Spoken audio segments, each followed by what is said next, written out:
ನಮಸ್ತೆ ವೀಕ್ಷಕರೇ, ನಾನು ನಿಮ್ಮ ಅಜಯ್ ಕುಮಾರ್. ಹಿಂದೂ ಭೀಷ್ಮ ನ್ಯೂಸ್ ಕನ್ನಡ ಚಾನಲ್ಗೆ ಸ್ವಾಗತ.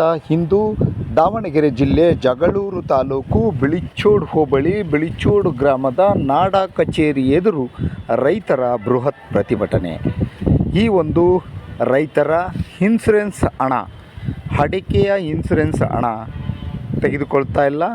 ಬಿಳಿಚೋಡು ಗ್ರಾಮದ ಸರ್ವೆ ನಂಬರ್ಗಳು ಬದಲಾಗಿರುವ ಕಾರಣ ಇನ್ಸುರೆನ್ಸ್ ಹಣ ತೆಗೆದುಕೊಳ್ತಲ್ಲ ಎಂಬ ಒಂದು ಆರೋಪವನ್ನು ಮಾಡುತ್ತಾ ರೈತರು ಇನ್ಸುರೆನ್ಸ್ ಹಣವನ್ನು ಕೂಡಲೇ ತೆಗೆದುಕೊಳ್ಳುವಂಥ ಕೆಲಸವನ್ನು ಕಚೇರಿಯ ತಹಸೀಲ್ದಾರ್ ಹಾಗೂ VI ಅಧಿಕಾರಿಗಳು ಕೂಡಲೇ ಎಚ್ಚೆತ್ತುಕೊಂಡು ರೈತರ ಸಮಸ್ಯೆಯನ್ನು ಬಗೆಹರಿಸಬೇಕು. ರೈತರಿಗೆ ಅನ್ಯಾಯವಾಗುತ್ತಿದೆ. ಕೂಡಲೇ ಈ ಒಂದು ರೈತರ ಸಮಸ್ಯೆಗಳನ್ನು ಬಗೆಹರಿಸಬೇಕು ಎಂದು ಆಗ್ರಹಿಸಿ ಬೃಹತ್ ಪ್ರತಿಭಟನೆಯನ್ನು ರೈತರು ಮಾಡಿದರು. ರೈತ ಮುಖಂಡರುಗಳು ಸೇರಿ ಅನೇಕ ರೈತ ಮುಖಂಡರುಗಳು ಈ ಒಂದು ಹೋರಾಟದಲ್ಲಿ ಭಾಗಿಯಾಗಿದ್ದರು.